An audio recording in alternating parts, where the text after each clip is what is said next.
Hello there. What's going on, everybody? We're going to be ranking Imperial commanders in Star Wars Armada. Today, I am going to be giving to you every single commander that's for the Empire in Armada, where I rank them, and see if they match up to your rankings. Also, I do want to remind you guys there is still time left to enter to win the giveaway for a $25 Amazon gift card. All you have to do is be a subscriber and leave a comment on this or one of my videos. It's as simple as that. All right, so I want to just jump right in here and let you guys know that this is all my opinion. It's not a set in stone list, but some things are probably going to be pretty bad. Some things I'm going to rank higher than others, and we'll kind of just go from there. So I'm starting at the top. The number one, my favorite, the man, the myth, the legend, Moff Jerjerrod. Jerjerrod is my favorite Imperial commander right now. Didn't always used to be my favorite. He was always at least mid-tier for me, but lately he's been so crucial. And I understand some people are probably going to have somebody else that's higher than Jerjerrod, possibly. But for me, he's just number one all the time. First off, for me, he's a mandatory auto-include for any Superstar Destroyer list. Got to have him on a Superstar Destroyer list.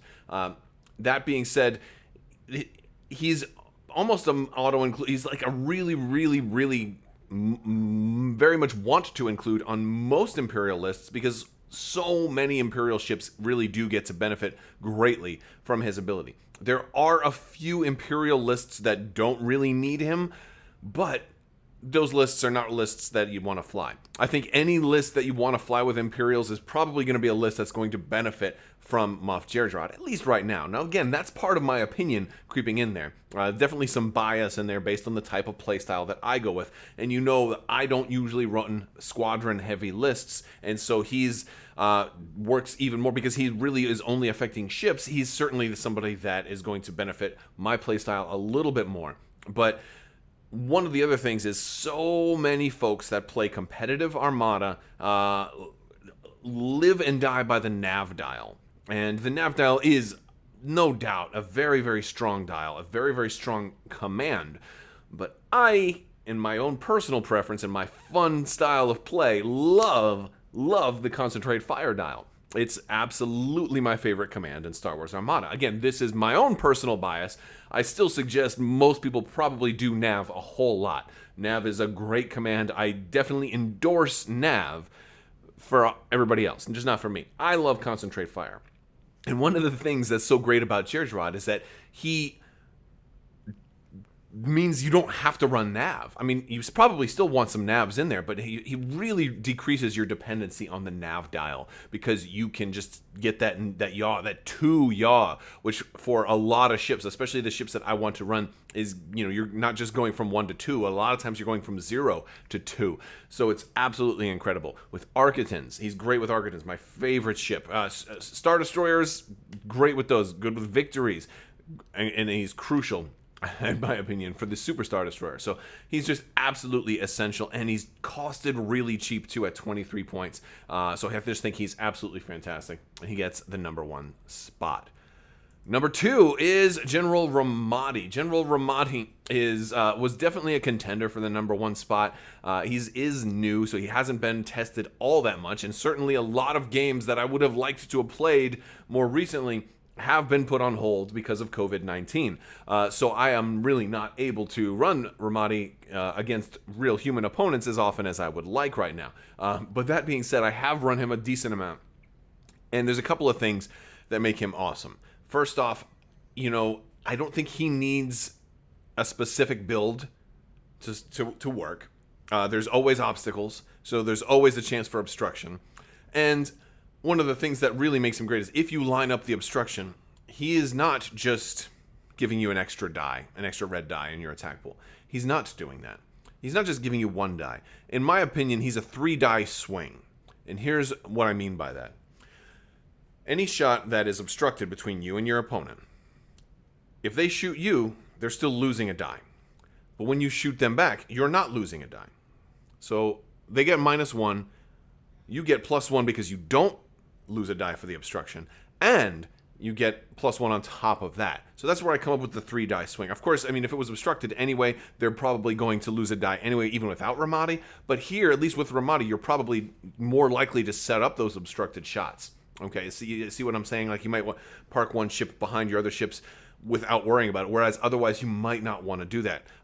And what also gives him that edge is for a lot of those shots where you only would have had 1 die in your arc to begin with and would have lost the ability to shoot entirely, this makes that not obstructed in the first place. So you go from like 0 to 2, and maybe more if you have concentrate fire or other effects that can add dice. So really the value added here is absolutely incredible, and he works so well also with the new onager. For the super long arcs, there's even more chance that there's going to be something in the way. So I love that. And 20 points, like, even if he did nothing, 20 points is enough to get you some serious consideration, because sometimes you're not running a list that's entirely crucial to your commander's ability. Sometimes you're just running some good ships and you just want the cheapest commander possible so you can get the most ships and or squadrons and or upgrades. So just being 20 points alone is amazing. So the fact that he's 20 points and gives you an ability that's awesome and you don't have to build your list totally around is great. And on top of that, it's more dice, which for me, concentrate fire, oh my gosh. So I love that. I think what brought him second is the fact that I'm not always going to get those obstructed shots. And so, like, he could be in a list and he doesn't get quite as much use. Whereas when I run Jerjerrod, I'm probably always going to be able to use him. So, that's one of the things. Is sometimes his ability isn't going to work. But even in those cases, that's still great. Because, it's not obstructed in the first place. You're still going to get your shot. So that's still really good. So those were my top 2. And I think those were the closest right there. Still in excellent territory here with number 3, Grand Admiral Thrawn. Thrawn is and always will be a great commander. He's not too expensive. He's a little pricey, but he's giving you extra dials. He certainly favors having extra ships, but is not crucial to having extra ships. Like, he works great if you're running a bunch of Architans and you need to be navving, but you want to have those concentrate fires for when you need it, right? Like that's great. Like, I probably would run it slightly differently personally, because I would probably run, maybe some engineering commands thrown in there as well, or something like that. Maybe even some squadrons. Who knows? But just to be able to have that concentrate fire is great. So, I like Thrawn for, there's that playstyle, but there's also the other playstyle of, if you're running squadrons, you can guarantee you get that squadron command off because you can plot other things on your dials and you can have 3 commands worth of stuff with Thrawn. Thrawn works in just such a wide variety of builds. There's really no build that wouldn't benefit from what Thrawn is giving you. And I think that's incredible. So he's just that's really one of his biggest strengths. He works in every single list. And that's great. And that's just really great. So Thrawn at number 3. Number 4, Sloan. Sloan is so good. And I can understand some people might have her ranked higher than 4. This is my bias because I don't run squadrons as much. She is a completely dedicated squadron commander. She's fantastic at it. Absolutely fantastic. And she's pretty cheap. She's got a lot of things going for her. If I was a player who ran TIE fighters all the time, or TIE interceptors and stuff, even Phantoms, she's good with Phantoms too. If I was a squadron player, she might be number 1. I can definitely, if you are a squadron player, you probably have her at number 1 or number 2. But she's that good. She's incredible, and she totally turns the squadron game upside down and makes it work totally to your advantage. She's wonderful. Absolutely wonderful, and I love her. And she works in a moderate variety of squadron builds. Obviously, she doesn't work with every squadron build. She's not for every squad build you're going to have. She's not as great for light or medium squads. You usually want at least 100 points of squadrons to really take advantage of her. And the thing is that's cool is squadrons are already good on their own. So you're not just running TIE fighters just for her. She's just making something that's already good even better. And so that's really great also. She does have some limitations. Obviously, if you wanted to run rogues or, certain squadron builds aren't as great with her, like we talked about. But still, the fact that she's so good at what she does is phenomenal. And when she's used right, she is going undefeated, right? So yeah, Sloan is super, super good.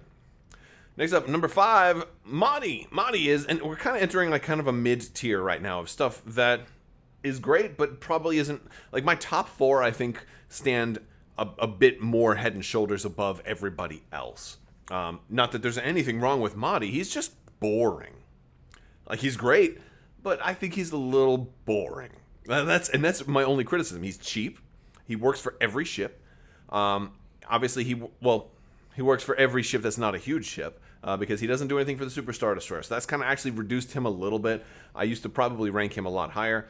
But hey, 3 extra hull on large ships is cool. We got the Onager now that has to go toe-to-toe with things like Starhawks. Well, hopefully not toe-to-toe. He's really cool for Gazantes also. He raises them up to 4 hull over 3 hull, and that's actually kind of a big deal for a ship with scatter. That one of the surefire ways to kill, flotillas is to ram them to death, because they have no defense against that. So this is actually almost a defense against ramming, at least a little bit. A defense against a ram, at least. So yeah, no, he's really cool. I like Madi a lot. He's just boring. That's really my only complaint, is that okay, all right, Madi, this is gonna be a boring game. That's all really. It's not that big of a deal. Next is Tag. My bias is showing through here totally. I know there's people out there that hate Tag. They think he's worthless. And I think he could be improved. But I love Tag. He's one of my favorite, he's one of the most fun people for me to run. However, the reason he's ranked so low, despite him being one of my favorite commanders to run, is because he takes awfully specific things in a list to make it work. You can't just stick him in most lists. In most lists, he will do terribly. I love Tag because he allows me to do certain things. First off, I like him with turbo laser reroute circuits on an Architans, because here's a ship that is, got only 1 evade, and turbo laser reroute circuits means, I'm really limiting my defensive potential if I want to also have offense by spending TRC. Tag is a built-in defense against that, although granted, the timing makes it a little bit more difficult. Understand that. I'm going to get to the timing. But not only TRC on an Architans, but sometimes I've been known to run TRC on a Star Destroyer with somebody like Nida as an officer, right? You can now run TRC there. So he works really well with putting TRC on your ships for the Empire, because you don't have many ships that can take TRC as is and can also spend it. On top of that, you don't have any that are going to have double evades to be able to use TRC really, really well. You don't have like CR90s for the Empire. So Tag allows TRCs to be an option, not the best option, but it allows them to be an option. But also, one of my favorite tricks is to run a Gazanti with Minister Tua and give her ECMs. And what that basically does, for those who aren't sure with all these cards right now, it basically allows her to guarantee that she can scatter even if you get an accuracy. And it makes for a Gazanti that's extremely hard to kill. And the idea here is that, I finally got you to, I accuracy that, no problem, I'm going to spend it anyway. And you get a shot again, even if you have to scatter again, no problem, I can get my scatter back after it's spent. So it gives you really, really lots of extra shenanigans you can run with what I call the jerk Gazanti. And that's usually a Gazanti that's running the title that exhausts defense tokens, slicer tools to disrupt, lots of disruption, Minister Tua and electronic countermeasures, and just not fun stuff. And so I love to run a Gazanti like that, and be able to ready its be able to spend its defense tokens no matter what. It's exhausted and you have an accuracy, sure, no problem, target it, because I'll spend it, no problem. Is it gone? Well, I'm getting it back next turn, right? So those are really fun things to do with Tag. Now, the thing that also kind of increases this a little bit is Salvo. If you're adding Salvo to a ship, you're only going to get the 1 token. You might get shot multiple times. Here's an opportunity for you to get that Salvo token back. Don't worry about having to shoot him back multiple times. So I think the Salvo edition that Wave 8 brought us has increased Tag's viability a little bit. All right. Now the problem with Tag still, and always will be, his timing. I feel like you have to lose something because it says the start of the 3rd and the 5th round. What people really would have liked for it to have been the 4th and 5th round, or 4th and 6th.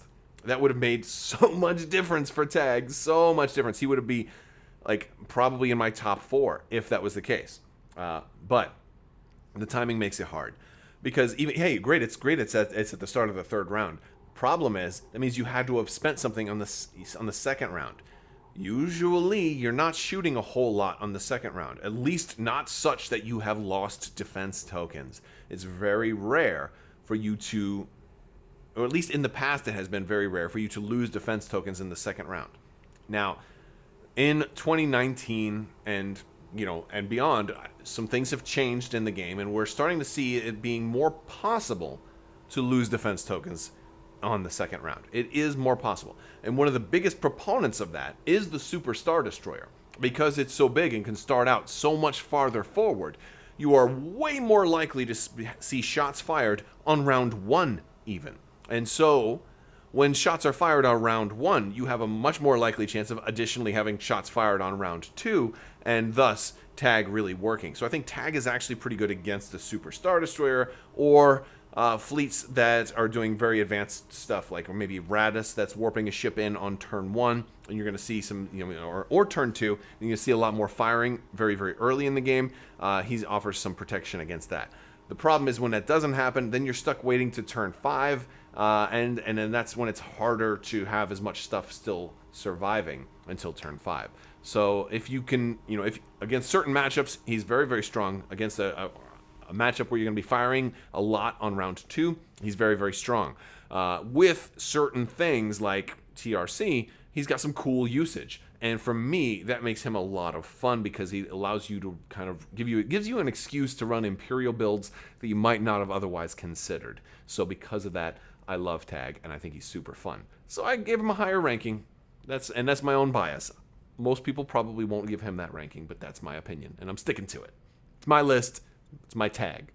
All right. Next up, Screed.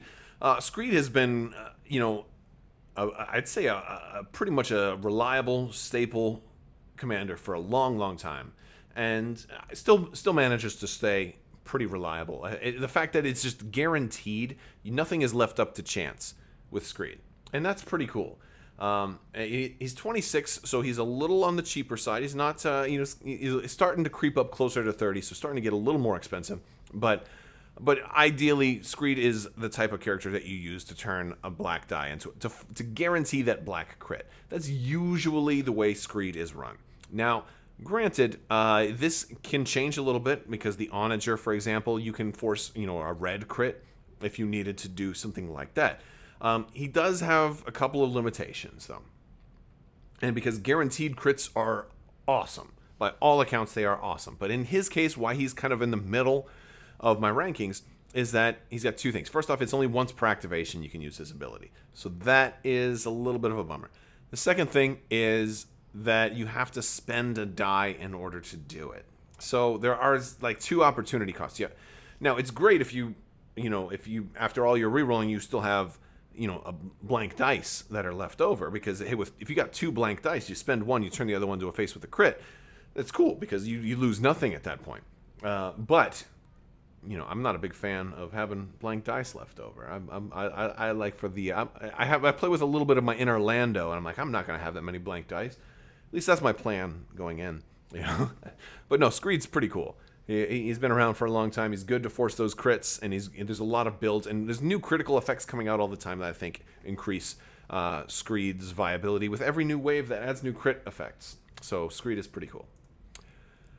Piatt, somebody that I don't tend to run very often, but he has seen a lot of play, and arguably he's pretty nice. Now, generally he is somebody that you would put on a Super Star Destroyer. I put him a lot lower because I just can't get over. Like I gotta have Jerjerrod. I just gotta have Jerjerrod. But there are uses for him otherwise. And one of the cool things is he allows the tokens to turn into dials. And there's a lot of people have been finding out, like this over the past year, that having that flexibility, even if it's only for one ship, to be able to turn a token into a full dial effect is actually really cool. I find that it works actually especially well for squadrons, because a squadron dial is only ever one squadron. But I'm sorry, a squadron token is only ever one squadron. But when you upgrade that to a dial on the right ship, you're getting, 3 additional activations. So you're quadrupling the benefit of a token that way. Whereas for other commands, it's not always quite so significant, but still, Piatt's pretty nice. Also, he also has additional usage on the interdictor. If you want to use the interdictor title, this allows a second use of Piatt, but it's a very solid option on a Superstar Destroyer if you're not considering Jerjerrod. But he also does have uses in other fleets, and we've started to see him show up a little bit more. He's actually a pretty interesting guy, just not my favorite. I'm not really big on tokens, but from some of the stuff that we have seen out of the early Clone Wars previews, it does seem like tokens might become a little bit more common, and they may be looking at new ways to use tokens. So we might be seeing a little bit more proliferation of tokens. So Piatt's ranks may actually rise over the course of the next year. We shall see.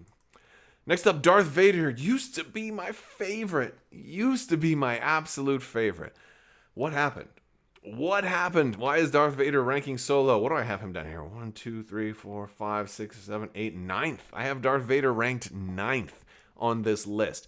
Reason I have him so low is because when the Superstar Destroyer came out, you got a Darth Vader officer. It costs you 1 point. Kind of does the same thing as Darth Vader Commander. Plus, you can have a different commander. Plus, he saves you 35 points because the Darth Vader officer is 1 point. I mean, and it doesn't require a defense token being spent. So what am I talking about? The Darth Vader officer, right? He costs 1 point. He allows you to sacrifice another officer or commander to reroll as many dice as you want on when that ship is attacking. They just have to be range 1 to 5. So very many of my builds lately have been putting Darth Vader on a Gazanti and just keeping him kind of behind everybody else, but within range 5, which is pretty big, of all your other ships. And on that one crucial turn where you have I've got 4 blanks left over. No problem. I don't need Minister Tua anymore. Boom. Or, I've even choked out my commander multiple times because when you need it, when you absolutely positively need it, it's there.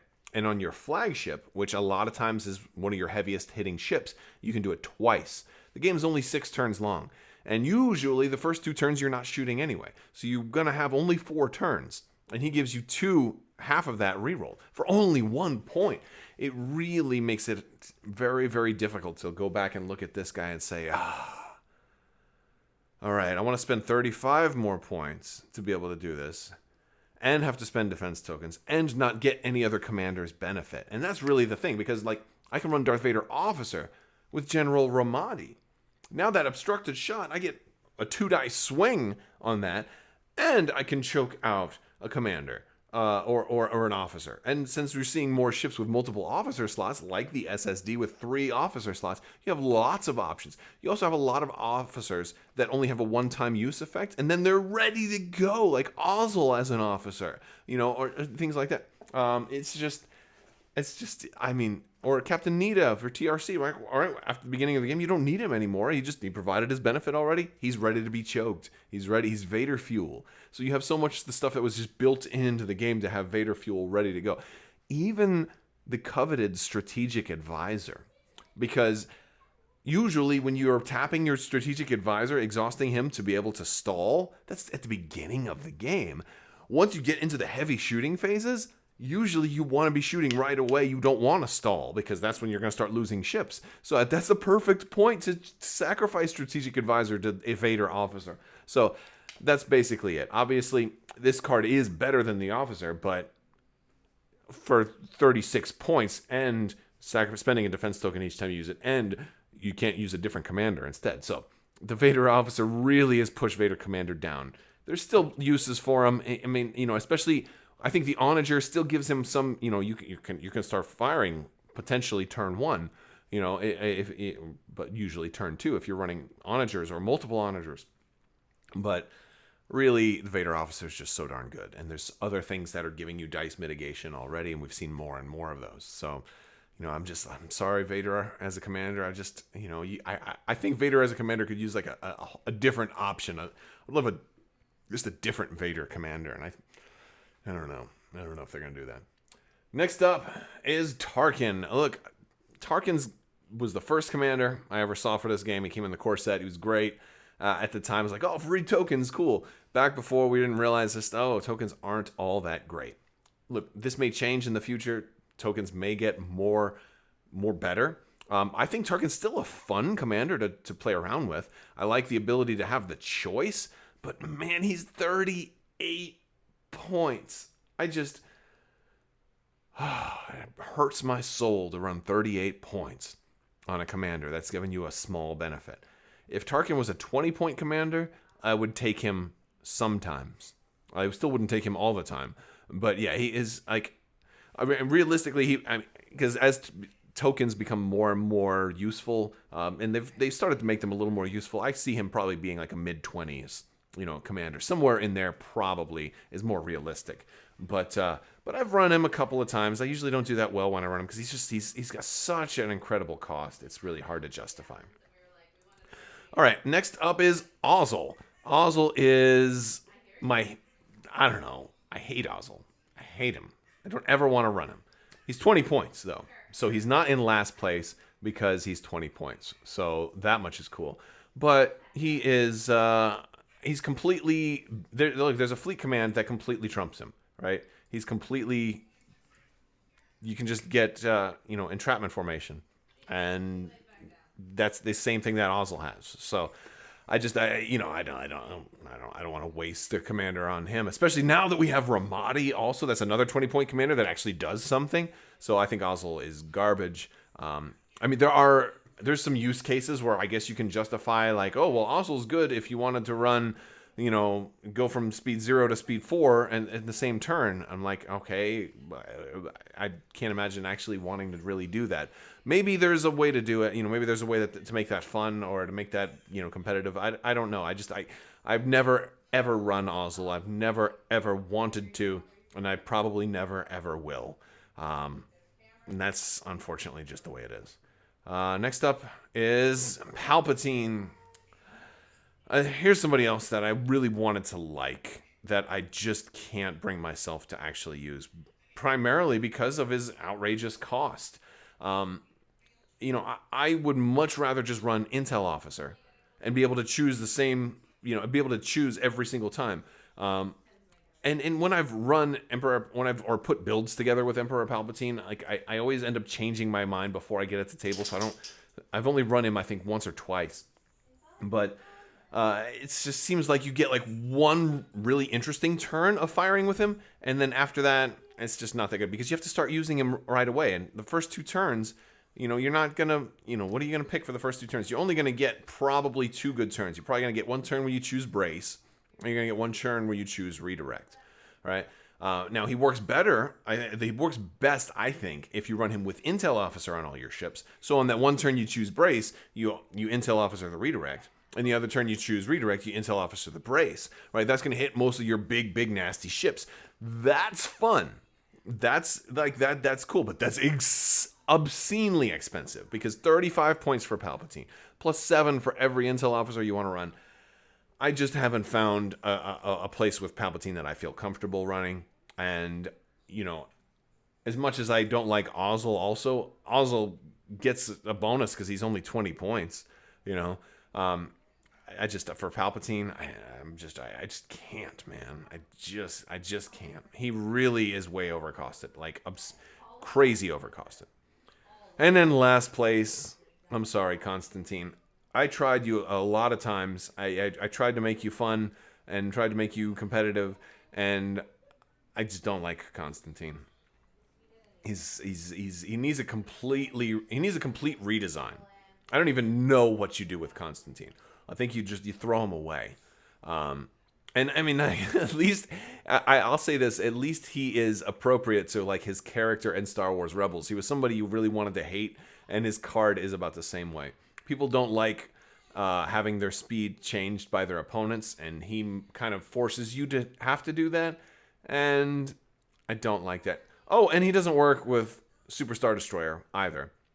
You have to use medium or large ships. So, like, they couldn't have even thrown him a bone. Like, it should have been, like, or if he's on a Superstar Destroyer, you get to do it. Like, that would have maybe risen him a little bit. But he just needs a complete overhaul. And he is in last place. And that's my Armada commanders. I would love to hear what you guys think. What do you guys think about my list? What did I get wrong? What did I get right? And, you know, because it's not, like I told you, it's just my opinion. It's totally up to discussion. And so I'm totally down with that. We can also discuss it in Discord. If you guys want to check out Discord or follow me on social media, I will have links down in the description below. I think t-shirts are on sale right now too, so check out my t-shirt links. They're running sales all the time, so if you're interested in any merch, you can check that out. And if you want to also support the channel, you can use discount codes, and also you can click on Patreon if you want to help support on Patreon as well. So that is about all I got. I want to thank you guys so much for watching. And as always, have a great day.